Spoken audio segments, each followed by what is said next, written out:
بسم الله الرحمن الرحيم والتين والزيتون وطور سينين وهذا البلد الأمين لقد خلقنا الإنسان في أحسن تقويم صدق الله العظيم. محترم حضرات، انسانوں کی ایک اونچائی ہوتی ہے اور ایک نیچائی ہوتی ہے. جب انسان اپنی اونچائی کو پہنچتا ہے تو وہ فرشتوں سے آگے بڑھ جاتا ہے، اور جب انسان اپنی نیچائی کو جاتا ہے تو وہ کتوں اور خنزیروں سے بدتر ہو جاتا ہے. میں نہیں کہہ رہا ہوں، قرآن کہہ رہا ہے والتین والزیتون وطور سینین وہذا البلد الامین. یہ طور سینا والے حضرت موسیٰ علیہ السلام کو دیکھو، یہ زیتون اور تین اور انجیر کے علاقے والے حضرت عیسیٰ علیہ السلام کو دیکھو، یہ سید الاولین والآخرین امن کے شہر کے رہنے والے محمد عربی صلی اللہ علیہ وسلم کو دیکھو. انسانیت کی بلندی وہاں ہے، وہ وہاں پہنچتا ہے جہاں فرشتے نہیں پہنچ سکتے، وہ وہاں گزر جاتا ہے جہاں فرشتے نہیں گزر سکتے. ثم رددناہ اسفل سافلین. پھر انسان کی ایک گراوٹ ہوتی ہے جب وہ گرتا ہے کہ کتوں اور خنزیروں سے بدتر ہو جاتا ہے. پھر وہ انسان گندے کام کرتا ہے جو دنیا کی کوئی مخلوق نہیں کرتی. سوال یہ ہے کہ یہ بلندی کیسے نصیب ہوتی ہے، یہ پستی میں کیسے انسان آتا ہے جس کو اپنا مالک یاد رہتا ہے، اپنے مالک کا تعارف رہتا ہے، اس کے دل میں اپنے مالک کی محبت ہوتی ہے، وہ سمجھتا ہے کوئی ہے میرا پیدا کرنے والا، اور اس کے ساتھ جس کو یہ یقین ہوتا ہے کہ یہ دنیا غیر نگری نہیں ہے، یہ دنیا اس طرح نہیں ہے کہ گھاس کی طرح مر رہی ہے اور جی رہی ہے، ایسا نہیں ہے. عقل مند اور ذہین انسان سمجھتا ہے کہ ساری کائنات انسان کے گرد گھوم رہی ہے. والذی خلق لکم ما فی الارض جمیعا، وہ تمہارا مالک ہے جس نے یہ ساری کائنات تمہارے لیے پیدا کی ہے. یہ زمین و آسمان، یہ چاند و سورج، یہ جمادات و شجرات و حجرات، یہ سب انسان کی خدمت میں لگے ہوئے ہیں.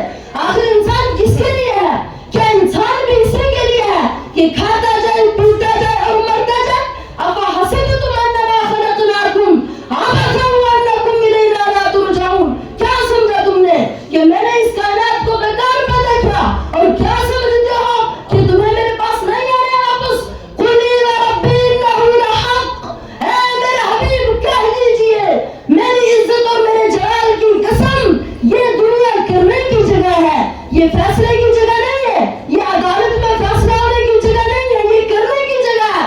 اس کے بعد ایک دوسرا مقام ضرور آنا چاہیے جہاں انسانوں کو ان کے کیے ہوئے کاموں کا پھل ملے، جہاں انسانوں کو ان کے کیے ہوئے کاموں کا صلہ ملے، جہاں ظالم کو سزا دی جائے، جہاں مظلوم کے آنسو پوچھے جائیں. اور اگر اس کو نہیں مانیں گے تو کائنات بیکار ہو جائے گی، کیونکہ یہاں کتنی مرتبہ مظلوم ظلم کی چکی میں پستے پستے مر گیا اور اس کو انصاف نہیں ملا، اور کتنے ظالم دندناتے اور ظلم کرتے کرتے ہماری آنکھوں سے رخصت ہوئے اور اوجل ہو گئے. کیا انہیں کہیں سزا نہیں ملے گی؟ ضرور ملے گی. انتم اشد خلقا ام السماء بناها. کیا سمجھتے ہو کہ کائنات دوبارہ پیدا نہیں ہوگی؟ ہم اس پر یقین رکھتے ہیں اور اس کو دوبارہ دہرائیں تو یہ قرآن کا مضمون ہے، اس کو بار بار قرآن بیان کر رہا ہے.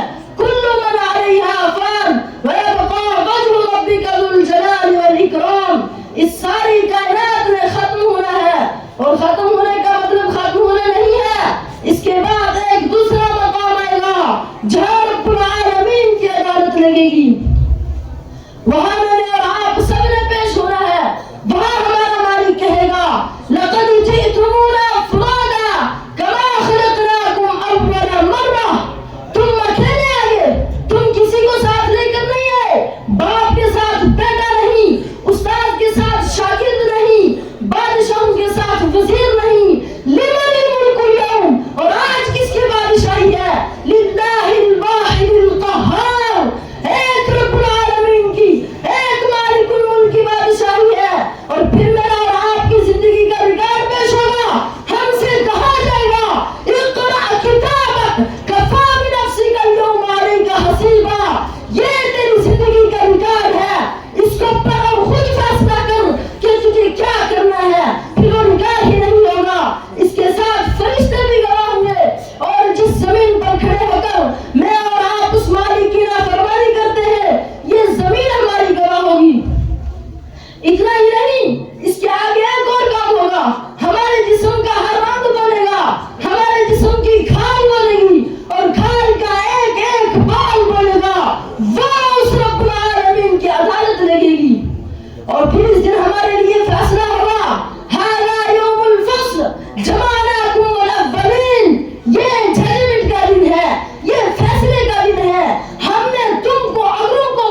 جو ظالم تھے وہ عادل بن گئے, جو نیک نہیں تھے وہ نیک بنے. اور کیسے انسان بنے؟ قیامت تک انسانوں کی آنکھیں ترستی رہیں گی ان لوگوں کو دیکھنے کے لیے. وقت نہیں تفصیل عرض کرنے کے لیے جو نمونہ پیش کیا میرا اور آپ کے آقا محمد رسول اللہ صلی اللہ علیہ وسلم نے. میں سارے بھائیوں سے کہتا ہوں, ماننے والوں سے نہ ماننے والوں سے, کہ ایک ہی راستہ ہے ہمارے پاس. ہم اپنے مالک کو پہچان دیں اور اس کے سامنے پیش ہونے کا احساس ہمارے سامنے ہو. بھائی بھائی کا حق ادا کرے گا, پڑوسی پڑوسی کا حق ادا کرے گا. اللہ تعالی ہمیں اس دن کی صحیح تیاری کی توفیق عطا فرمائے. وآخر دعوانا